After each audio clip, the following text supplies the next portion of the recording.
Bom dia! Tudo bem com vocês? Bora fazer o nosso devocional. Partiu? Bom, para quem é novo aqui, nós fazemos todos os dias a leitura da Bíblia, seguindo o cronograma de leitura anual da Bíblia. Ontem nós lemos o livro de Joel e hoje nós vamos iniciar o livro de Amós. Estamos quase finalizando o Antigo Testamento e a gente vai começar o Novo Testamento dia 27. Isso mesmo, dia 27. Começamos o Novo Testamento. Bom dia, bom dia. Bom dia, Isabela. Deixa eu enviar aqui para as meninas.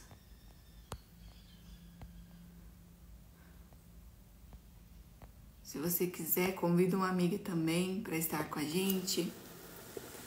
Todos os dias é dia de chegar mais perto de Deus. É dia de fazer o nosso devocional com Deus. A gente está vendo o quanto isso é importante. Sabe, aquilo que a gente dedica para Deus é algo que não vai voltar vazio. É algo que não vai se perder nunca. É a melhor parte. Essa é a boa parte que nunca será tirada, né? Adorar o Senhor.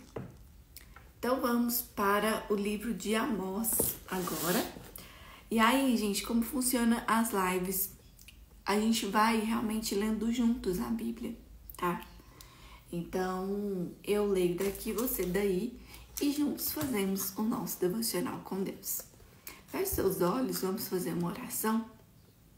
Senhor, meu Deus, meu Pai, glorificado seja o teu santo nome, Pai amado, Pai querido. Senhor, abençoa quem está aqui conosco, que a sua presença abundante, Pai, possa aliviar os nossos corações, alimentar o nosso espírito, a nossa alma e até saciar também o nosso corpo, Pai. Sabemos que o Senhor é o Deus de milagres. Traga cura, traga milagres, Senhor. Traga, Senhor, consciência da Tua palavra, do Teu arrependimento, Senhor, do Teu avivamento. Em nome de Jesus, Pai, que nós possamos aprender cada dia mais com a Tua palavra. Em nome de Jesus, abre os nossos olhos espirituais, abre os nossos ouvidos espirituais para entender, nos dê sabedoria e discernimento da Tua mensagem. Em nome de Jesus. Amém. Amém, maravilhosas. Bora. Então, livro de Amós. O autor, tradicionalmente, aqui, deixa eu só ligar aqui o ar que tá quente. Oh, aqui tá batendo um sol no escritório, que Senhor Jesus. Então, gente, a autoria do livro de Amós tem sido atribuída a um profeta do século 8 a.C., que tem o nome de Amós, né? Amós atendeu ao chamado de Deus para profetizar, mas negou qualquer associação com um grupo de profetas profissionais, muitos dos quais ganhavam a vida apenas profetizando aquilo que o povo e os líderes queriam ouvir, os líderes de Israel, né? E Deus abomina isso aqui na Bíblia, em alguns livros, como, por exemplo, Jeremias. E Amós ganhava a vida como criador de ovelhas e gado, além de ter um trabalho sazonal como cultivador de sicômoros, onde cortava os figos dos pobres para torná-los mais doces e macios para a venda. Eu gosto de sempre ir pesquisando aqui, por isso que eu tô ligando o notebook, porque eu quero pesquisar o que é isso, sicômoros. E aí, gente, é um estudo, então a gente vai lendo e vai estudando, vai comentando o que tá falando, tá? Então aqui a gente tá vendo a história de Amós e aqui a gente vai entrar no livro. Ó, era natural de Tecoa, cidade localizada em Judá, aproximadamente 15 quilômetros ao sul de Jerusalém. Amós não era necessariamente um homem pobre. No entanto, abandonou tudo quando o Senhor o chamou para ir como missionário estrangeiro do Reino do Sul ao Reino do Norte. Amós, que significa sobrecarregado ou portador de carga, divulgou uma mensagem pesada do Senhor ao povo desviado. Para você ver o tanto que Deus usa os profetas na sua vida cotidiana. Tudo que acontecia com os profetas, desde o nome dele, era propósito de Deus para falar com o povo. Isso a gente viu aqui em todos os livros de profetas, dos profetas maiores, profetas menores que nós estamos lendo. Então, o nome de Amós significa sobrecarregado ou portador de carga.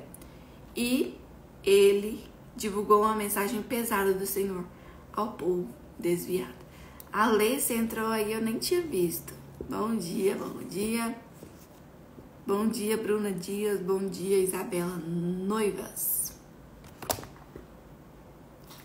Ah, é porque meu celular tava lá, as mensagens estavam aqui em cima. Agora que eu tô vendo. Aí, graça e paz. Então, qual que foi a data, né? A profecia de Amós foi dada durante os reinados de Uzias em Judá e Jeroboão II em Israel. A data definitiva de sua profecia inicial é citada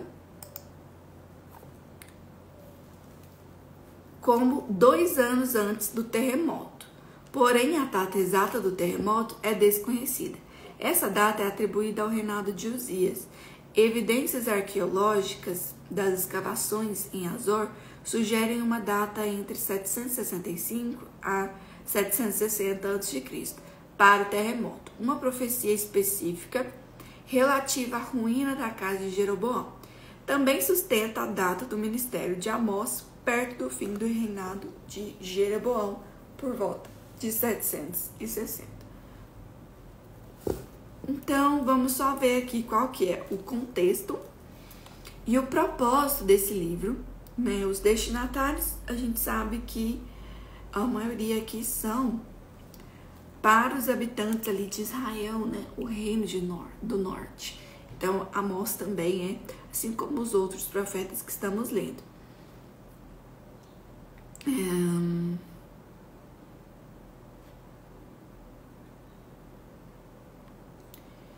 Então, o tema principal do livro de Amós é o juízo de Deus sobre o seu povo. Israel enfrentaria o juízo de Deus e o exílio por seu pecado. Este povo praticava injustiças contra os pobres e os necessitados. A mensagem de Amós é relevante para as classes afluentes de todas as gerações. Amós é corretamente chamado de o profeta da justiça de Deus. Eita. Deixa eu ver aqui que eu liguei o computador para ver o que era sicômoros. Alguém sabe? Alguém sabe dizer? Sicômoros. Parece ser uma plantinha aqui. Que é sicômoros na Bíblia. A árvore que produz são por diversas vezes citadas na Bíblia. Razão pela qual seu nome vulgar na maioria das línguas europeias derivou do hebraico. Por essa mesma razão, então é uma fruta, né? É um fruto. É tipo uma figueira. É uma figueira, tipo uma figueira. É sempre verde, ao passo que suas folhas, de forma de coração, são menores que da figueira. Então, sicômoros. Ó, tem formato de coração, as folhas. Muito legal. Que ele era plantador, né? É isso que tá falando aqui? ele era cultivador de sicômoros. E aí, quando a gente não sabe, a gente tem que procurar, pesquisar. É isso que é estudar. Estamos aqui juntas. Então, o contexto aqui, né? Israel desfrutava uma era dourada de paz e prosperidade em sua história. Jeroboão II havia expandido as fronteiras de Israel. A nação estava livre de pressões externas. Nesse ambiente agradável, o povo de Deus havia se esquecido de Deus. Olha aí. O povo de Deus havia se esquecido de Deus. Eles haviam dividido a sociedade em duas classes. Os ricos e os pobres. Eram religiosos, mas não eram íntegros. Seu padrão de práticas religiosas distorcidas retrocediam a Jeroboão I, que estabeleceram o centro de adoração pagã em Dan e Betel. Então, gente, qual era o propósito do livro? Qual é o propósito do livro de Amós, né? Aqui Amós acusou Israel de 4 pecados principais: tratamento desumano, dispensando as pessoas, opressão dos pobres, falso orgulho por riqueza e raça, e adoração sem sinceridade. Embora o povo de Deus participasse com regularidade das atividades religiosas, suas vidas não demonstravam aquilo que profetizava. Portanto, Amós anunciou o dia do juízo de Israel, que ele chamava de o dia do Senhor. Amém? Então vamos entrar aqui no livro de Amós e a gente vai lendo e comentando. Abra suas Bíblias aí também. Amós capítulo 1. Ameaças contra diversas nações. Palavras que em visão vieram a Amós, que era entre os pastores de Tecoa, a respeito de Israel nos dias de Uzias, rei de Judá, e nos dias de Jeroboão, filho de Joás, rei de Israel, 2 anos antes do terremoto. Ele disse: o Senhor rugia de Sião e de Jerusalém, fará ouvir a sua voz, os prados dos pastores estarão de luto e secar-se-á o cimo do Carmelo.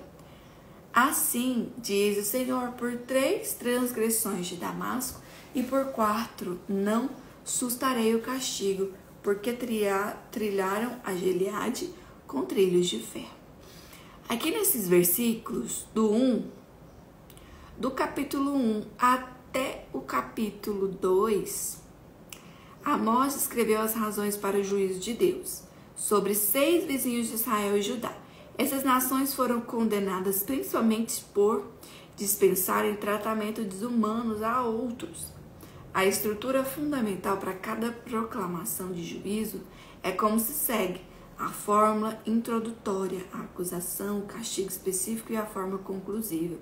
Deus não irá revogar ou sustentar seu juízo sobre as nações. Então aqui, nesse versículo 3 também, normalmente é um padrão repetido de falar sobre o juízo de Deus. Ontem nós falamos sobre isso, que nunca vai acabar até que chegue realmente o juízo final. Nunca vai parar, né, de ter profetas e pessoas falando sobre isso. Por quê?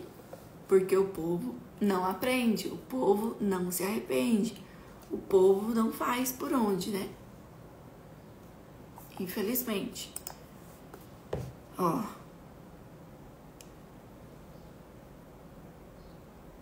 Por 3 transgressões, aqui fala, no versículo 3, 3 transgressões de Damasco.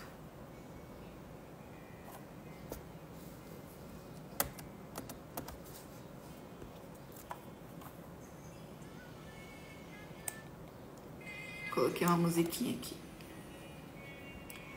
E por 4 começa cada oráculo. A expressão 3 transgressões indica que o Senhor já estava farto dos pecados do povo. Deus já estava farto dos pecados do povo. O termo transgressões com frequência refere-se a uma rebelião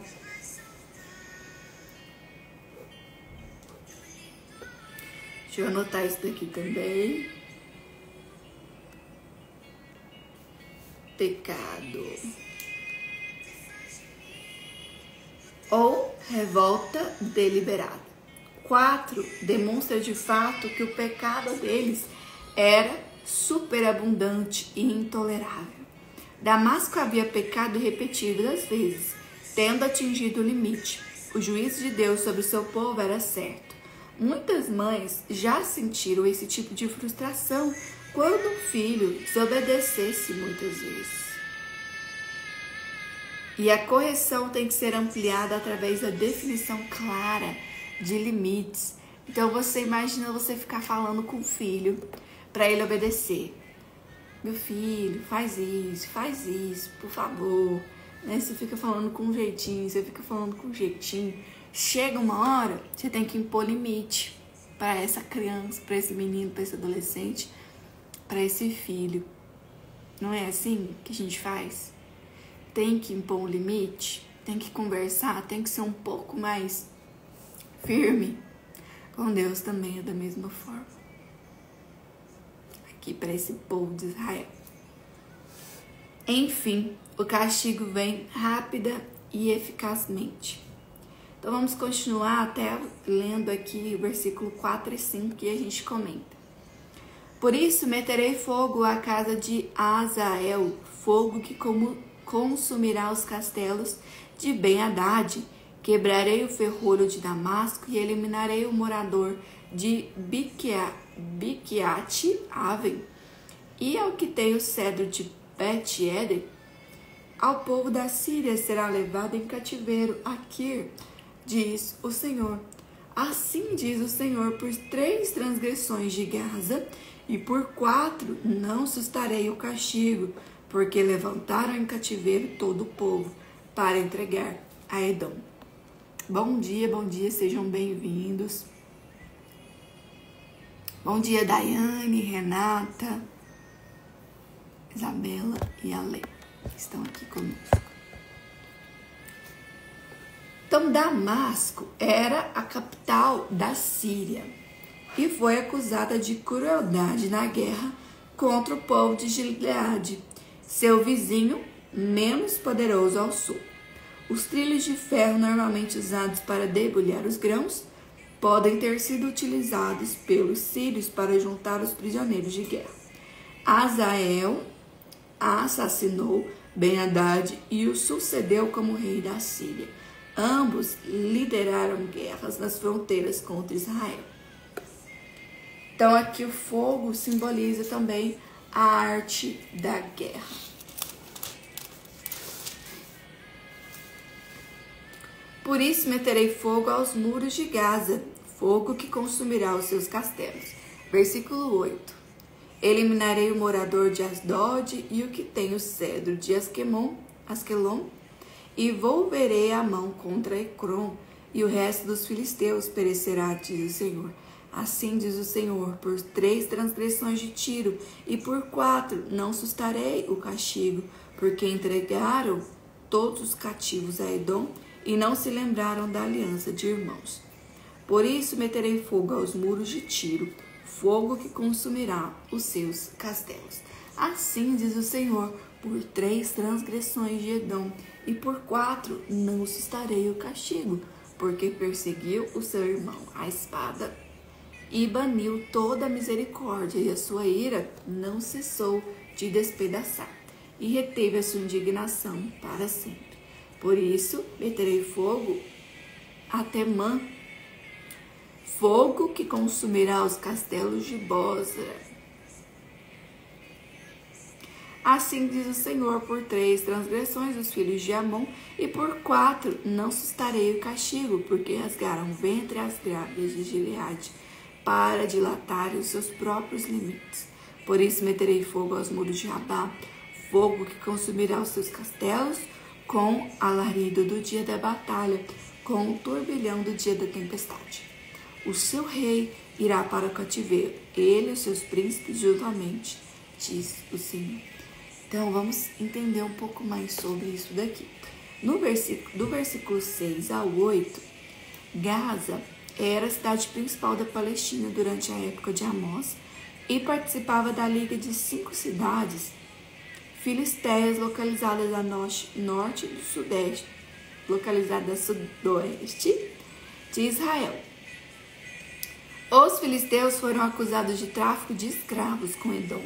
Seu pecado foi agravado pelo fato de terem levado todo o povo ao cativeiro, deixando sem esperança de repovoar a sua terra. Então o Senhor tem o propósito dele, né? E ele com certeza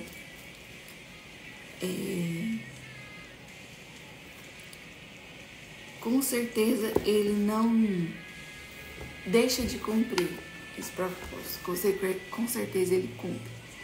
E no versículo 9 e 10 aqui, Tiro, proeminente cidade fenícia, desrespeitava os direitos humanos básicos.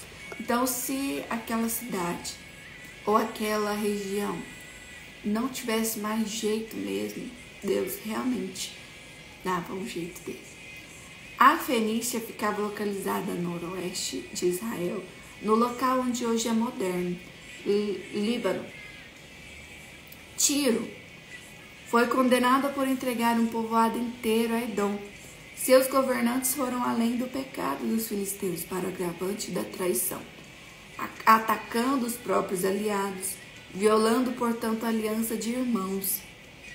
Essa aliança pode referir-se ao relacionamento de amizade e assistência mútua estabelecido entre os reis Davi e Salomão de Israel e Irão de Tiro. Nos versículos 11 e 12, que a gente acabou de ler, os habitantes de Edom descendiam de Esaú, irmão de Jacó. A hostilidade entre os gêmeos, Jacó e Esaú, começou no ventre da sua mãe e persistiu durante toda a vida e continuou com seus descendentes. Os edomitas recusavam a deixar passar por suas terras os filhos de Israel com o destino a Canaã.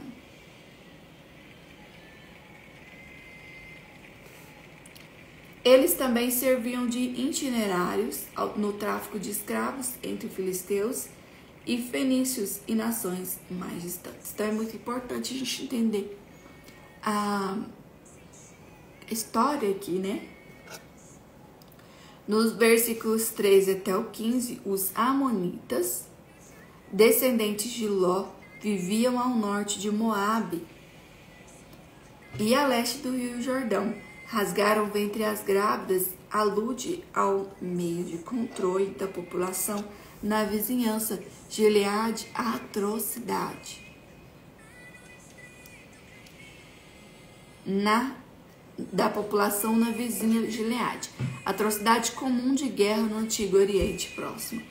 Uma espada era utilizada para rasgar o ventre da mulher grávida e tirar o feto de seu interior. Gente, que terrível isso. Dá nem para imaginar. Essa prática bárbara foi documentada num texto assírio que louva Tiglat-Pileser I. E na Ilíada de Homero, que comenta que nem ao feto masculino que a mãe ainda abriga em seu ventre foi possível escapar da batalha. Amós citou essa atrocidade como prova de nível de depravação daqueles que consumiram os pobres, os fracos e os indefesos. Então aqui ele queria retratar como aquele povo era ridiculamente depravado, que eles matavam até os fetos que estavam na barriga, né? Por qualquer sociedade, assassinato de fetos é o pecado mais grave contra os incapazes. Eita. Ou seja, né? O aborto. Os amonitas adotaram essa prática para dilatarem suas fronteiras em Rabá, que era a capital de Amon. Então vamos passar para o capítulo 2. Assim diz o Senhor: por 3 transgressões de Moabe, por 4 não sustarei o castigo, porque queimou os ossos do rei de Edom, até os conduzir a Cal. Por isso meterei fogo a Moabe, fogo que consumirá os castelos de Queriote. Moabe morrerá entre grande estrondo, alarido e sons de trombeta. Eliminarei o juiz do meio dele, e a todos os seus príncipes com ele matarei, diz o Senhor. Então aqui nesses versículos 1 ao 3, Moabe ficava a leste do Mar Morto, entre Amon e Edom. Os moabitas eram descendentes de Ló. E a verdadeira natureza do crime de Moabe é desconhecida. Provavelmente a referência trata da violação da santidade de um túmulo e o tratamento indigno dados ao resto dos mortais do rei edomita. O castigo veio em forma de fogo ou guerra. Queriote era a principal cidade de Moabe. Então, às vezes a gente pode até se perguntar, né, o que foi feito com essas cidades do Antigo Testamento? Por que a maioria não existe mais? Por quê? Porque a gente está vendo aqui. Porque elas eram nações, cidades perversas que não obedeciam, não agregavam em nada. E aí, por isso, o Senhor destruiu essas cidades. Por isso que essas cidades, né, são do Antigo Testamento, que significa que é antes de Jesus. O Novo Testamento é um novo tempo, onde a gente não vê mais essas coisas aqui. Aí a gente vai ver em Apocalipse, né? Entendeu? Versículo 4. Ameaças contra Judá. Assim diz o Senhor, por 3 gerações de Judá e por 4 não sustarei o castigo, porque rejeitaram a lei do Senhor e não guardaram os meus estatutos. Antes, em suas próprias mentiras, enganaram e após elas andaram seus pais. Por isso, meterei fogo a Judá, fogo que consumirá os castelos de Jerusalém. Então, não era só porque a nação era uma nação que não era o povo de Deus, né? Não era só porque era uma nação que adorava outros deuses, né? Que o Senhor ia matar, né? Aquele povo, castigar, porque eles eram inimigos. Não. O povo de Deus também recebeu esse castigo no Antigo Testamento, né?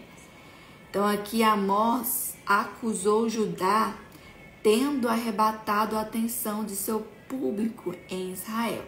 Os habitantes de Judá, que haviam descido até o nível das nações pagãs, foram condenados porque rejeitaram a lei do Senhor, a revelação da vontade de Deus e o seu caminho, e não obedeceram a Torá. A palavra mentiras refere-se à idolatria. O povo do Senhor era o maior responsável, pois receberam as maiores revelações. Então vamos ler aqui o capítulo 2, do 6 até o 16. Pra gente ler a história e depois a gente comenta juntando os versículos aqui, tá bom? Versículo 6. Assim diz o Senhor, por 3 transgressões de Israel e por 4 não sustarei o castigo, porque os juízes vendem o justo e por dinheiro e condenam o necessitado por causa de um par de sandálias. Ou seja, o povo só pensava no seu próprio umbigo, no seu próprio ego, não pensava em mais ninguém, nos pobres, nas viúvas, nada. Versículo 7. Suspiram pelo pó da terra sobre a cabeça dos pobres e pervertem o caminho dos mansos. Um homem e seu pai coabitaram com a mesma jovem e assim profanaram o meu santo nome. e se deitaram ao pé de qualquer altar, sobre roupas empenhadas, e na casa do seu Deus bebem o vinho dos que foram multados. E se deitam em pé. Versículo 9.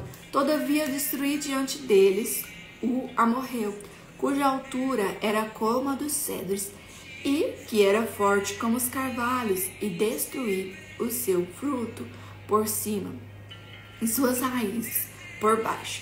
Também vos fiz subir da terra do Egito, e 40 anos vos conduzi do deserto, para que possuísseis a terra dos amorreus.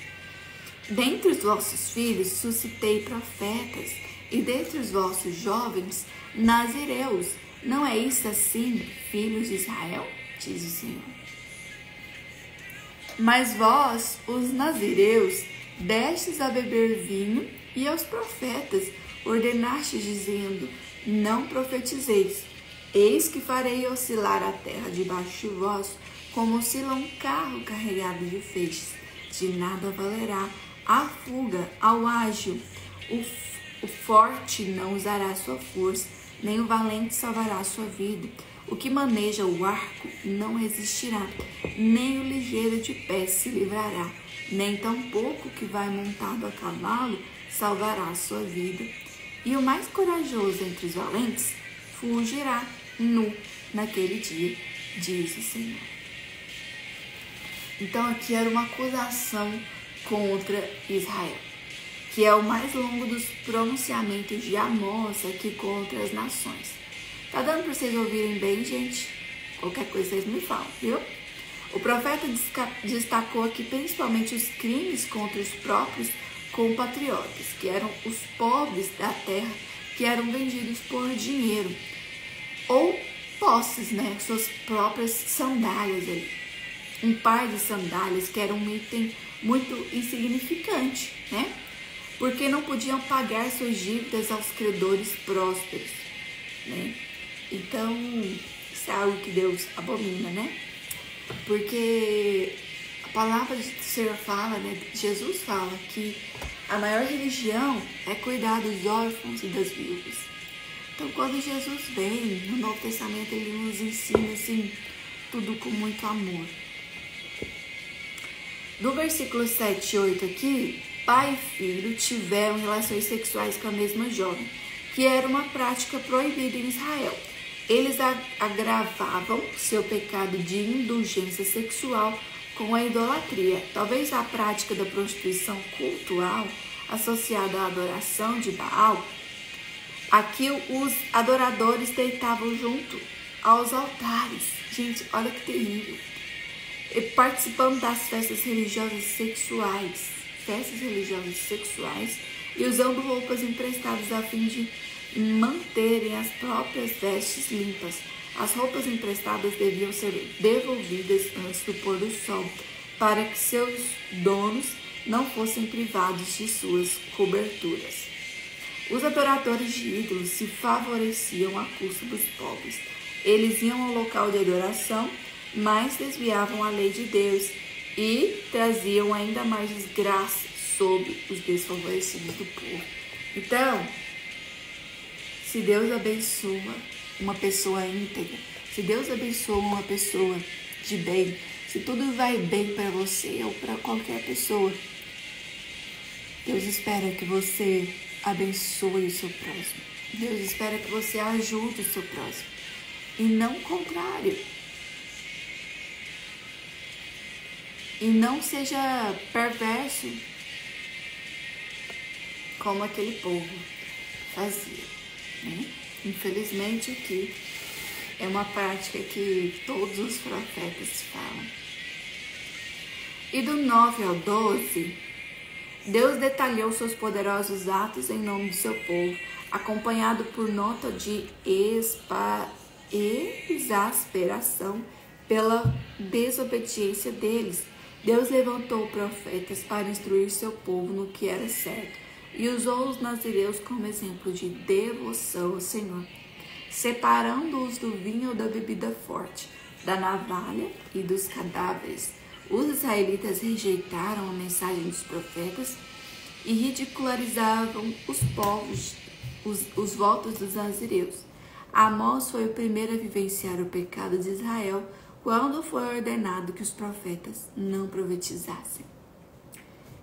Então, ele aqui desobedeceu, né, uma ordenança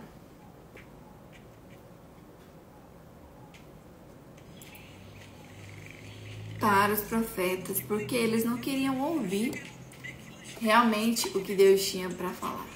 Eles queriam fazer o que eles queriam e pronto, né? Claro, é mais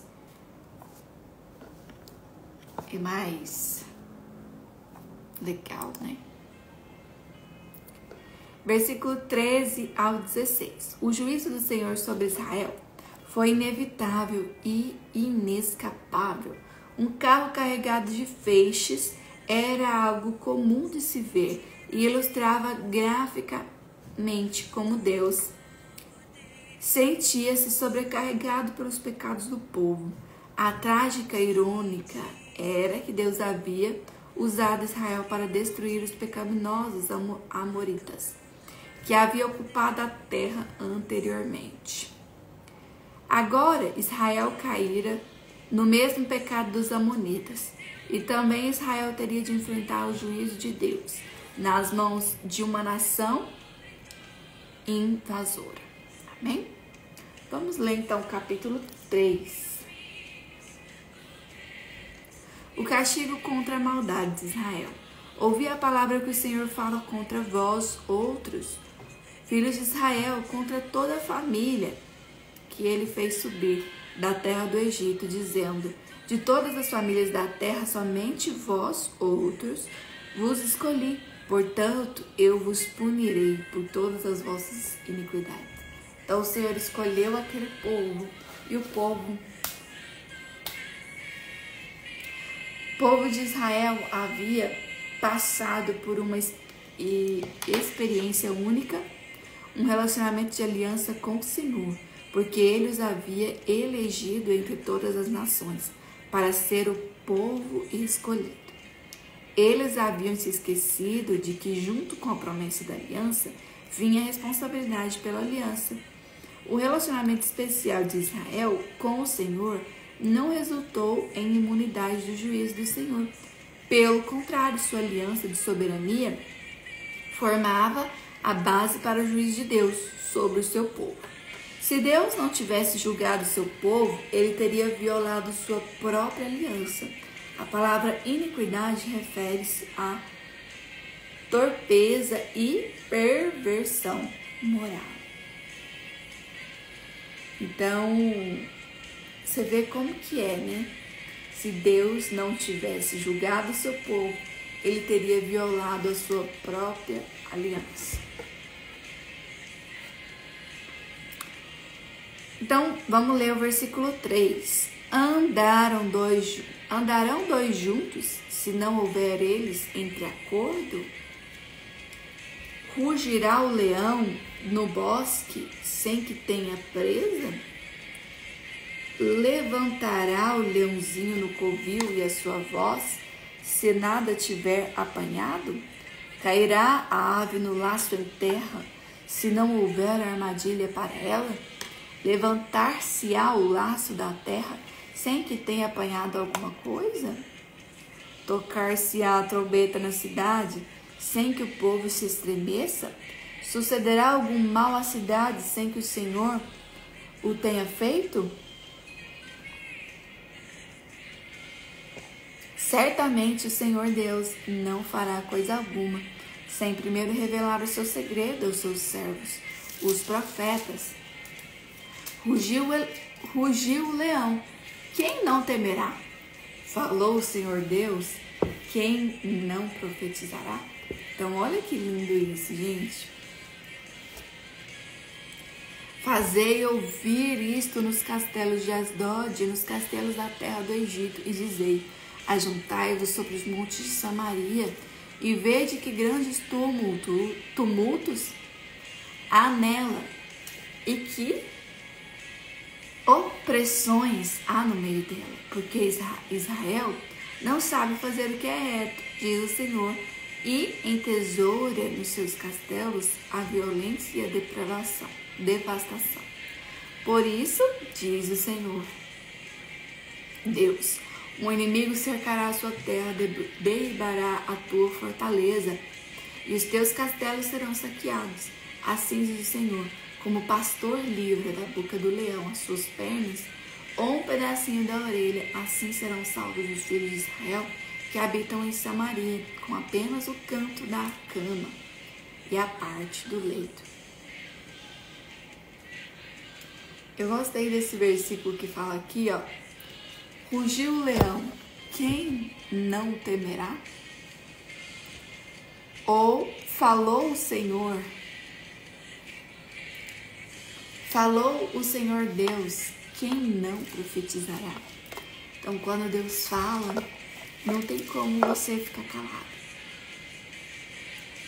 Se o Senhor falou,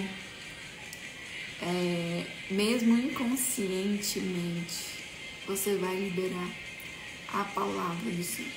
Sabia? É isso. Deus, ele usa quem ele quer. Versículo 3-8, então, fala aqui que as questões retóricas levantadas revelam que os fatos não acontecem na natureza histórica sem causa. Acabei de falar. As primeiras 6 questões não precisavam de qualquer resposta. Entretanto, a 7ª sim. Será que Deus pode trazer a calamidade? Deus havia profetizado o desastre certo. O encontro havia marcado, o leão havia rugido, as armadilhas foram armadas e a trombeta havia soado. Amós explicou a causa por trás de sua pregação com o chamado do Senhor. O Senhor desejava revelar a si e os seus caminhos a seus servos, os profetas, a fim de que pudessem julgar as suas palavras antes que ele executasse o juízo. Esse princípio proporcionava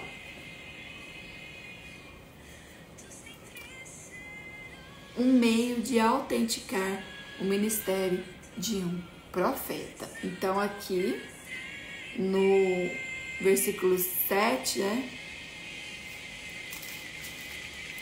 No versículo 8, Amós explicou a causa por trás da sua pregação como um chamado do Senhor, né? E o Senhor, aqui ó, no versículo 7, Deus queria que as pessoas se voltassem para Ele, né? Por isso que Ele mandava os profetas. E até hoje é assim. O Senhor quer que nós nos voltemos para Ele. Então vamos aqui ler o versículo 13 ao 15. E a gente comenta e finaliza esse capítulo. As casas de Ouvi e protestai contra a casa de Jacó.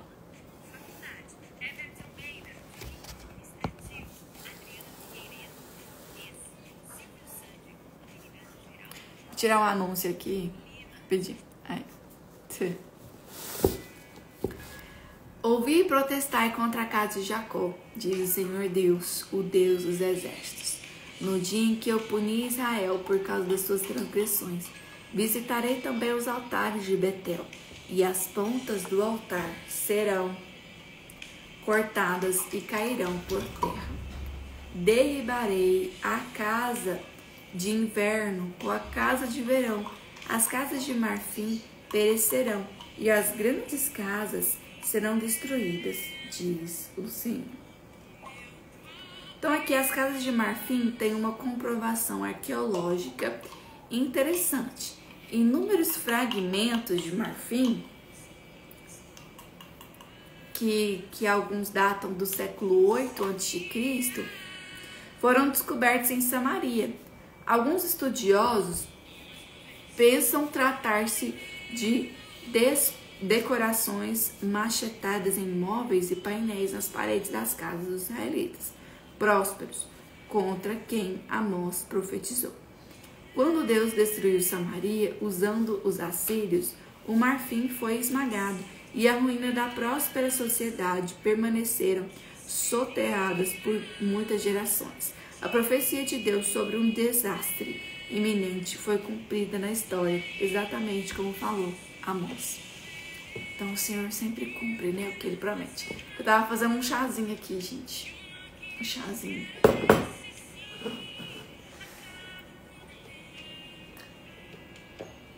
E chegou um bebezinho aqui, né? Fala, oi!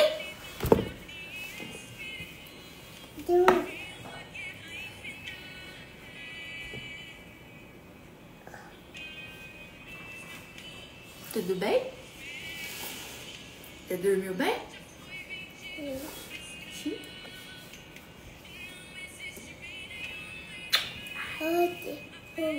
Delícia demais. Então vamos ler o capítulo 4. Ameaças contra as mulheres de Samaria. Ouve essa palavra, vacas de Bazã. Eita! Que estais no norte de Samaria, oprimis os pobres, esmagai os necessitados e dizeis a vosso marido, dá cá e bebamos. Jurou o Senhor pela sua santidade, que dias estão para vir sobre vós, em que vos levarão com anzóis e vossos restantes com fisga de pesca. Saireis cada uma em frente de si pelas brechas, e vos lançareis para Hermon, diz o Senhor. Então aqui nesses versículos do 1 ao 3, nessa urgente acusação contra as mulheres de Israel, a designação vacas de Bazã faz alusão às esposas insensíveis das ricas autoridades que viviam em grande luxo. Embora possam não ter oprimido os pobres abertamente, essas mulheres pressionavam seus esposos para que suprissem de luxos e se satisfazessem seus desejos à custa dos pobres necessitados. Elas haviam perdido o direito de ser respeitadas. O juízo de Deus sobre elas toma a forma de um juramento. Bazã era uma região fértil e bem irrigada, onde as ovelhas e o gado pastavam em ricos pastos. Ali eram criados animais para sacrifícios cultuais. Da mesma forma como o gado engordava, inconsciente da sua morte certa e iminente, as mulheres israelitas viviam no luxo sem noção da catástrofe prestes a esmagá-las. O Senhor as levaria para longe como escravas presas no anzol, um cativeiro humilhante. Gente, que forte, hein? Muito forte isso daqui. A cegueira espiritual de Israel. Então vamos ler aqui o restante do capítulo 4, do 4 até o 13. Tá bom? Vinde a Betel e transgredi a Gilgal, e multiplicai as transgressões, e cada manhã trazei os vossos sacrifícios, e de 3 em 3 dias os vossos dízimos, e oferecei sacrifícios de louvores do que é levado, e apregoai ofertas voluntárias, e publicai-as, porque disso gostais, ó filhos de Israel, diz o Senhor Deus. Também vos deixei de dentes limpos em todas as vossas cidades, e com falta de pão em todos os vossos lugares. Contudo, não vos convertestes a mim, disse o Senhor.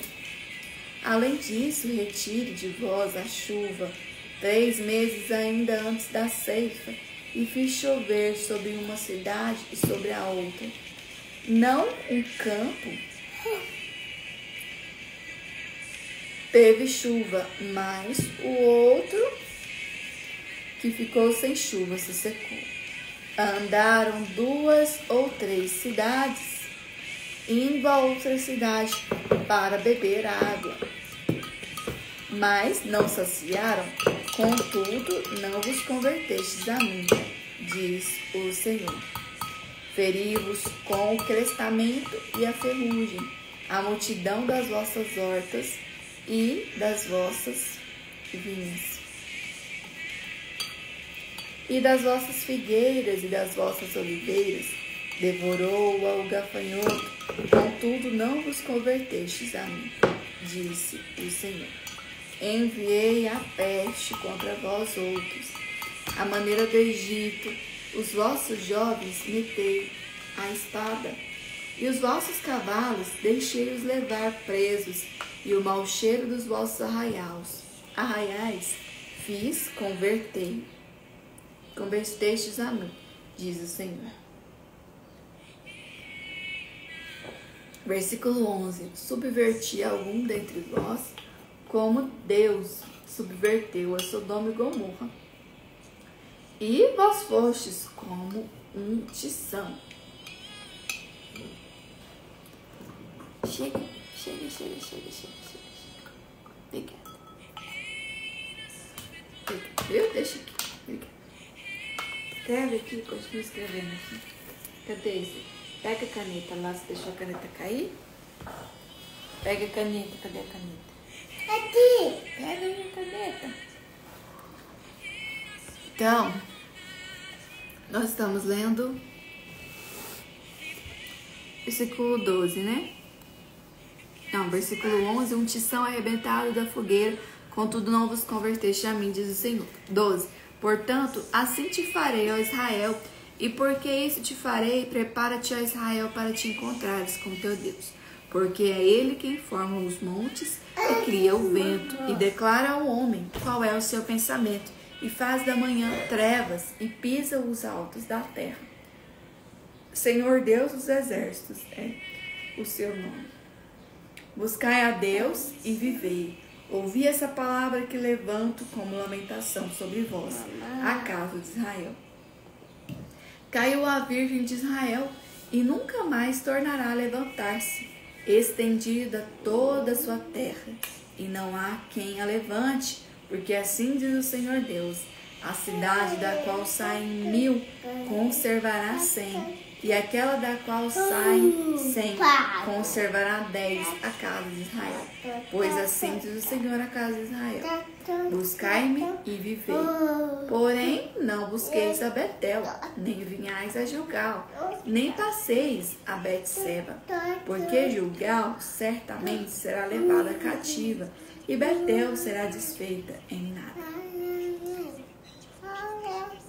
Buscai ao Senhor e vivei, para que não irrompa a casa de Judá como um fogo que a consuma, e não haja em Betel quem o apague. Vós que converteis o juízo em Aslona e deitais por terra a justiça, procurai o que faz o 7 estrelas e Órion. Deixa eu ler aqui o que era Órion. São 2 constelações principais. As estrelas eram adoradas por muitos povos antigos, mas elas eram objetos criados e não deuses. Olha que interessante. Órion tem um edifício aqui, o maior edifício de Goiânia. São 42 andares. Ele se chama Órion. Então, pode ter, sim, um misticismo por trás disso daqui, né? Desse nome.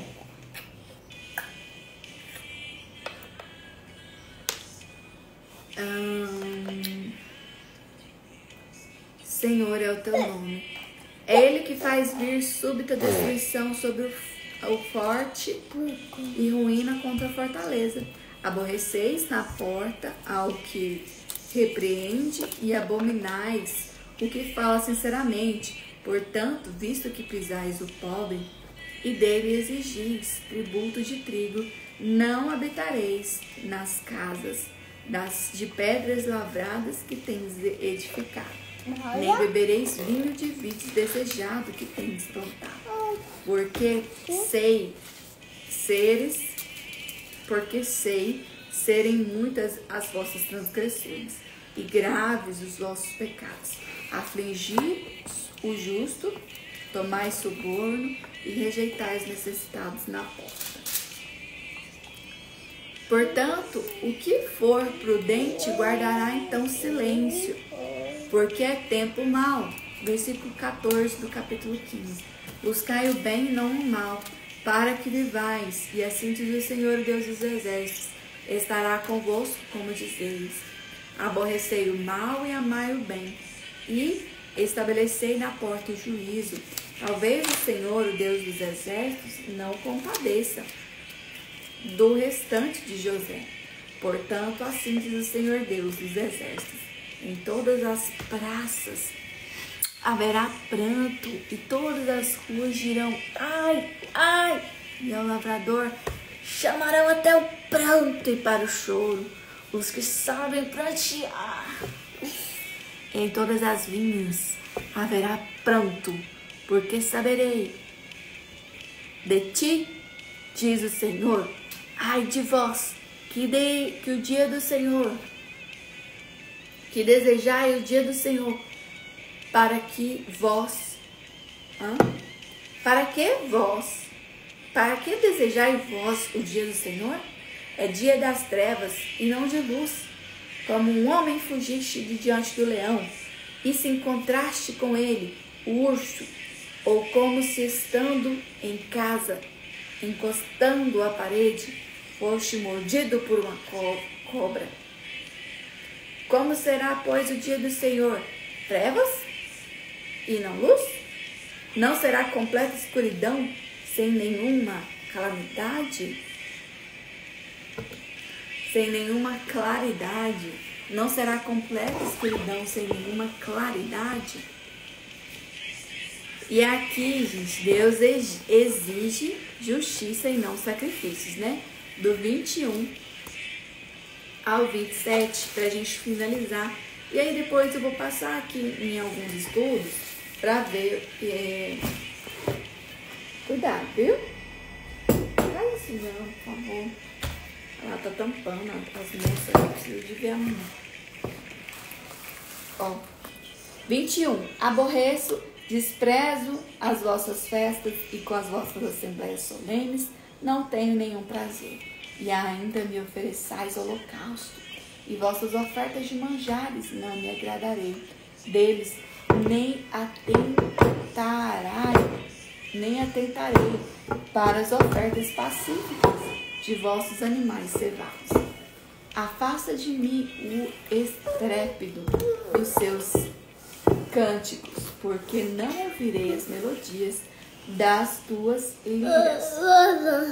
Antes corra o juízo como as águas e justiça como ribeiro perene. Apresentaste vós sacrifícios e ofertas de manjares no deserto por 40 anos, ó casa de Israel. Sim, levantaste Sicute ao vosso rei.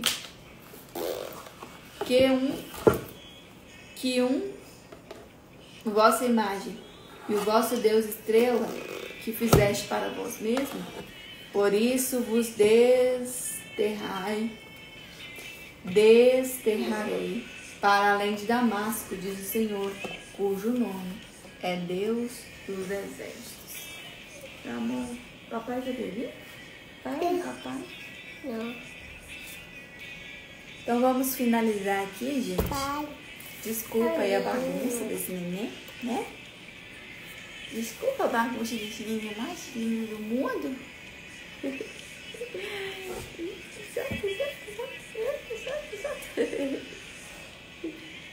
Esse neném mais gostoso do mundo inteiro. Aqui no versículo, então, os últimos versículos aqui do versículo, deixa eu ver, capítulo 4, né, fala aqui no 4 e 5 sobre Betel, um dos lugares que Jeroboão havia colocado um bezerro de ouro, foi o principal centro de adoração de Israel no tempo de Amós. Ele havia se tornado um centro de idolatria. Em Gilgal, que era o segundo lugar mais importante de adoração. O convite de Amós, vindo de oferecer sacrifício de louvor, era uma forma de sátira. Então aqui não era uma metáfora, né? Era uma sátira, no caso de uma gozação, né? Príncipe, mamãe precisa de ficar quietinha agora, para terminar aqui. As práticas religiosas de pessoas não os levavam mais perto de Deus, mas afastavam mais. O resultado de sua adoração era multiplicação de transgressões e rebeliões contra o Senhor. Vai lá buscar o tablet lá no sofá. Vai lá buscar o tablet lá no sofá. Mamãe colocar desenho pra você.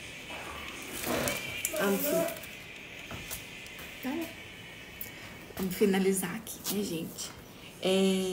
Que no capítulo 5, que é o nosso último capítulo aqui de hoje, pode ir lá buscar, mamãe, e volta aqui. Por quê?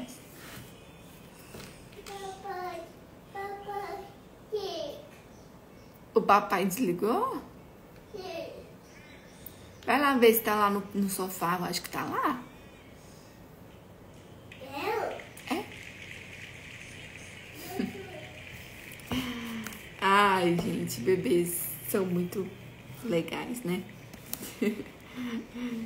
É muito engraçadinho. Eu? Ele fala, eu? Ai, Jesus. Uma lamentação sobre a casa de Israel.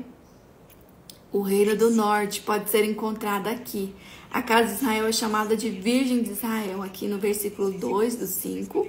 Essa frase representa a primeira referência a Israel como uma mulher e indica a juventude e virgindade. Israel foi condenado à destruição precocemente. O fracasso em viver de acordo com a santa lei de Deus traria um remanescente reduzido em 1/10. Da qual saem 1000, conservará 100. Da qual saem 100, conservará 10. Aqui no 4 e 5, o povo de Deus podia encontrar vida apenas através dele e não pela realização do ritual prescrito em locais religiosos tradicionais, como Betel e Gilgal. Por essas cidades havia se tornado centros de idolatria. Então, não eram locais de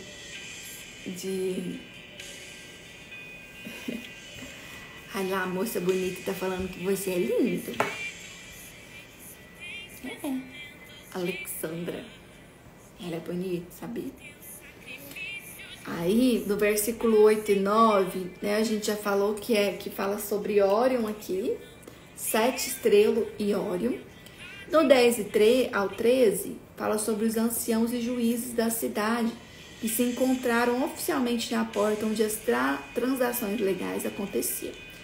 E o tempo mau provavelmente se refere a um tempo de calamidade. Eles não beneficiariam de qualquer um de seus trabalhos porque haviam negado justiça aos pobres, que não podiam pagar por um suborno. Arthur Lindão. Ela falou Arthur Lindão. Manda um beijo pra ela. Manda um beijo pra Lei. Fala, beijo, Ale. Manda um beijinho. Por que essa mão suja? Que mão suja? Você pegou aonde? Manda um beijo assim, ó.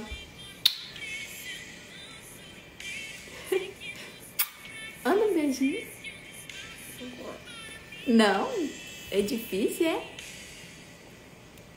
Você tá bravo? Você tá bravo por quê? Eu vou de cosquinha, mãe.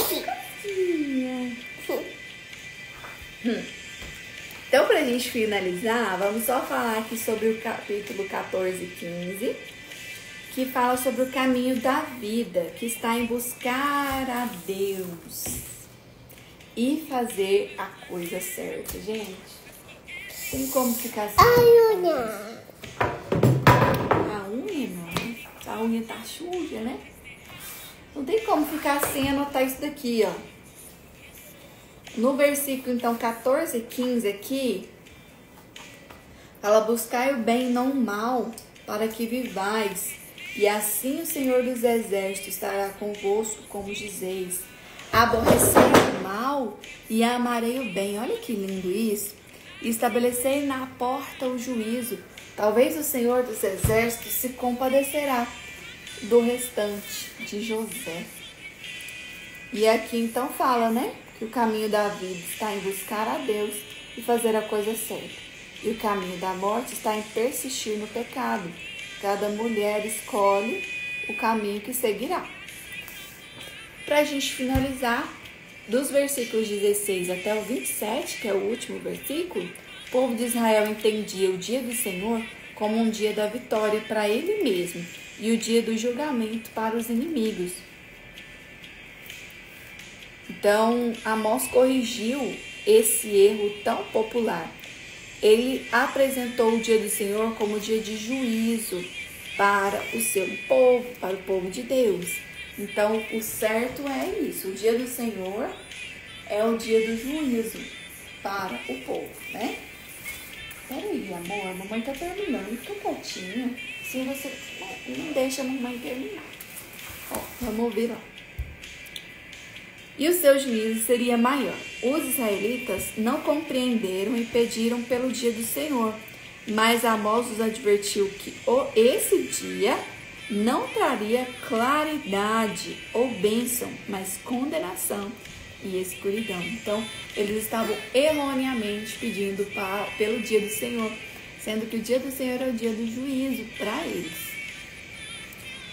Os israelitas conservaram os dias de festas, compareciam a assembleias solenes e ofertavam holocaustos, mas negligenciavam a justiça e integridade. Gente, isso aqui é terrível, né? Que a gente não cometa esses mesmos erros.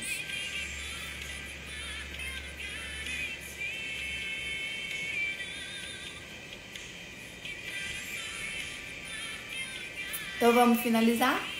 Feche seus olhos para a gente orar. Fecha o olhinho para orar.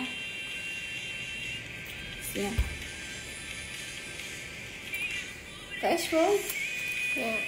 Ai, hoje ele não quer nada. Então vamos orar. Senhor, meu Deus, meu Pai, glorificado seja o teu santo nome.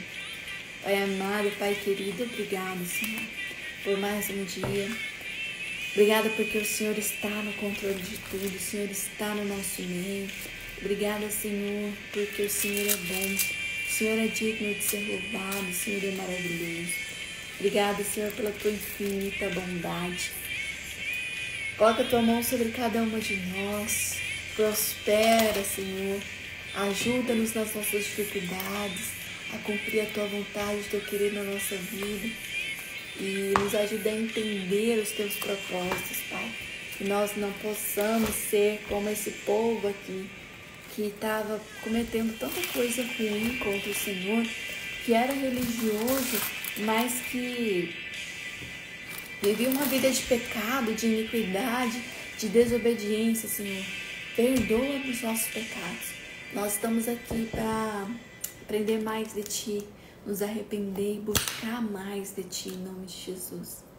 Pessoal, nosso domingo, nossa semana, né, que se inicia, em nome de Jesus. Amém. Amém, maravilhosos. Deus abençoe. Até amanhã. Amanhã mais cedo, né? 7h07, por aí. Estamos aqui. Beijo, beijo. Até amanhã. Manda beijo.